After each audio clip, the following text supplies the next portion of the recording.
Bonjour et bienvenue sur ma chaîne YouTube Maîtresse lit un livre. Aujourd'hui, je vous lis les chapitres 7 et 8 du livre Le Tour du monde en 80 jours de Jules Verne. Chapitre 7, qui témoigne une fois de plus de l'inutilité des passeports en matière de police. L'inspecteur redescendit sur le quai et se dirigea rapidement vers les bureaux du consul. Aussitôt, et sur sa demande pressante, il fut introduit près de ce fonctionnaire. « Monsieur le consul, lui dit-il sans autre préambule, j'ai de fortes présomptions de croire que notre homme a pris passage à bord du Mongolia. » Et Fix raconta ce qui s'était passé entre ce domestique et lui à propos du passeport. « Bien, monsieur Fix, répondit le consul, je ne serais pas fâché de voir la figure de ce coquin. Mais peut-être ne se présentera-t-il pas à mon bureau, s'il est ce que vous supposez. Un voleur n'aime pas à laisser derrière lui des traces de son passage, et d'ailleurs la formalité des passeports n'est plus obligatoire. « Monsieur le consul, répondit l'agent, si c'est un homme fort comme on doit le penser, il viendra. » Faire viser son passeport ? Oui, les passeports ne servent jamais qu'à gêner les honnêtes gens et à favoriser la fuite des coquins. Je vous affirme que celui-ci sera en règle, mais j'espère bien que vous ne le viserez pas. Et pourquoi pas ? Si ce passeport est régulier, répondit le consul, je n'ai pas le droit de refuser mon visa. Cependant, monsieur le consul, il faut bien que je retienne ici cet homme jusqu'à ce que j'aie reçu de Londres un mandat d'arrestation. Ah, cela, monsieur Fix, c'est votre affaire, répondit le consul. Mais moi, je ne puis... Le consul n'acheva pas sa phrase. En ce moment, on frappait à la porte de son cabinet, et le garçon de bureau introduisit deux étrangers, dont l'un était précisément ce domestique qui s'était entretenu avec le détective. C'étaient en effet le maître et le serviteur. Le maître présenta son passeport en priant laconiquement le consul de vouloir bien y apposer son visa. Celui-ci prit le passeport et le lut attentivement, tandis que Fix, dans un coin du cabinet, observait ou plutôt dévorait l'étranger des yeux. Quand le consul eut achevé sa lecture, « Vous êtes Phileas Fogg, esquire ?» demanda-t-il. « Oui, monsieur, répondit le gentleman. Et cet homme est votre domestique ? Oui, un Français nommé Passepartout. Vous venez de Londres ? Oui. Et vous allez ? À Bombay. Bien, monsieur. Vous savez que cette formalité du visa est inutile et que nous n'exigeons plus la présentation du passeport ? Je le sais, monsieur, répondit Phileas Fogg, mais je désire constater par votre visa mon passage à Suez. Soit, monsieur.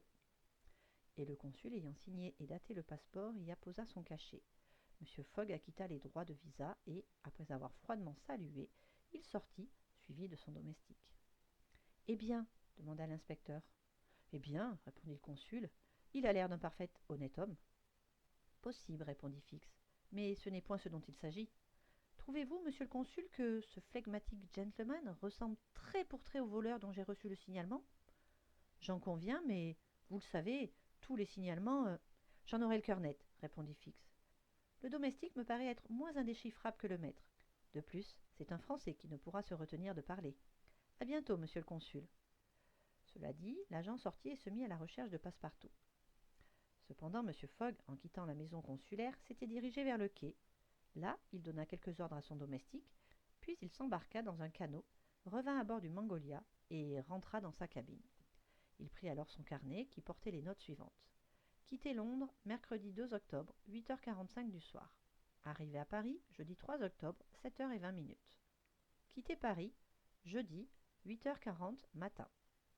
Arrivé par le Mont-Cenis à Turin, vendredi 4 octobre, 6h35 matin. Quitter Turin vendredi, 7h20 matin. Arrivé à Brindisi, samedi 5 octobre, 4h soir. Embarqué sur Mongolia, samedi, 5h soir. Arrivé à Suez, mercredi 9 octobre, 11h matin. Total des heures dépensées, 158,5, soit en jours, 6 jours et demi. M. Fogg inscrivit ces dates sur un itinéraire disposé par colonne qui indiquait depuis le 2 octobre jusqu'au 21 décembre le mois, le quantième, le jour, les arrivées réglementaires et les arrivées effectives en chaque point principal. Paris, Brindisi, Suez, Bombay, Calcutta, Singapour, Hong Kong, Yokohama, San Francisco, New York, Liverpool, Londres, et qui permettait de chiffrer le gain obtenu ou la perte éprouvée à chaque endroit du parcours. Ce méthodique itinéraire tenait ainsi compte de tout, et M. Fogg savait toujours s'il était en avance ou en retard. Il inscrivit donc ce jour-là, mercredi 9 octobre, son arrivée à Suez qui, concordant avec l'arrivée réglementaire, ne le constituait ni en gain ni en perte. s'il se fit servir à déjeuner dans sa cabine. Quant à voir la ville, il n'y pensait même pas, étant de cette race d'Anglais qui font visiter par leurs domestiques les pays qu'ils traversent. Chapitre 8, dans lequel Passepartout parle un peu plus peut-être qu'il ne conviendrait. Fix avait en peu d'instants rejoint sur le quai Passepartout, qui flânait et regardait, ne se croyant pas, lui, obligé de ne point voir. « Eh bien, mon ami, lui dit Fix en l'abordant, votre passeport est-il visé ?»« Ah, c'est vous, monsieur, répondit le Français. Bien obligé, nous sommes parfaitement en règle. Et vous regardez le pays ? Oui, mais nous allons si vite qu'il me semble que je voyage en rêve. Et comme cela, nous sommes à Suez ? À Suez. En Égypte ? En Égypte parfaitement. Et en Afrique ? En Afrique. En Afrique, répéta Passepartout. Je ne peux pas y croire. Figurez-vous, monsieur, que je n'imaginais ne pas aller plus loin que Paris, et cette fameuse capitale, je l'ai revue tout juste de 7h20 du matin à 8h40, entre la gare du Nord et la gare de Lyon, à travers les vitres d'un fiacre et par une pluie battante. Je le regrette. J'aurais aimé revoir le Père-Lachaise et le cirque des Champs-Élysées. Vous êtes donc bien pressé ? Demanda l'inspecteur de police. Moi, non, mais c'est mon maître. À propos, il faut que j'achète des chaussettes et des chemises. Nous sommes partis sans mal, avec un sac de nuit seulement. Je vais vous conduire à un bazar où vous trouverez tout ce qu'il faut. Monsieur, répondit Passepartout, vous êtes vraiment d'une complaisance. Et tous deux se mirent en route. Passepartout causait toujours.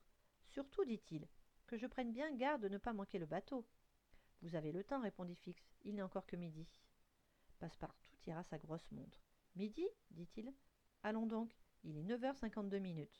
Votre montre retarde, répondit Fix. Ma montre, une montre de famille qui vient de mon arrière-grand-père. Elle ne varie pas de 5 minutes par an. C'est un vrai chronomètre. Je vois ce que c'est, répondit Fix. Vous avez gardé l'heure de Londres, qui retarde de 2 heures environ sur Suez. Il faut avoir soin de remettre votre montre au midi de chaque pays. Moi, toucher à ma montre, s'écria Passepartout. Jamais. Eh bien, elle ne sera plus d'accord avec le soleil. Tant pis pour le soleil, monsieur, c'est lui qui aura tort. Et le brave garçon remit sa montre dans son gousset avec un geste superbe. Quelques instants après, Fix lui disait « Vous avez donc quitté Londres précipitamment ?»« Je le crois bien. Mercredi dernier, à 8h du soir, contre toutes ses habitudes, Monsieur Fogg revint de son cercle et 3/4 d'heure après, nous étions partis. »« Mais où va-t-il donc, votre maître ?»« Toujours devant lui. Il fait le tour du monde. »« Le tour du monde ?» s'écria Fix. « Oui, en 80 jours, un pari, dit-il. Mais entre nous, je n'en crois rien. Cela n'aurait pas le sens commun. Il y a autre chose. »« Ah, c'est un original, ce monsieur Fogg ?»« Je le crois. »« Il est donc riche ?»« Évidemment, et il emporte une jolie somme avec lui en banquenotes, toute neuve. Et il n'épargne pas l'argent en route. Tenez, il a promis une prime magnifique aux mécaniciens du Mongolia si nous arrivions à Bombay avec une belle avance. »« Et vous le connaissez depuis longtemps, votre maître ?»« Moi ?» répondit Passepartout. « Je suis entré à son service le jour même de notre départ. » On s'imagine aisément l'effet que ces réponses devaient produire sur l'esprit déjà surexcité de l'inspecteur de police.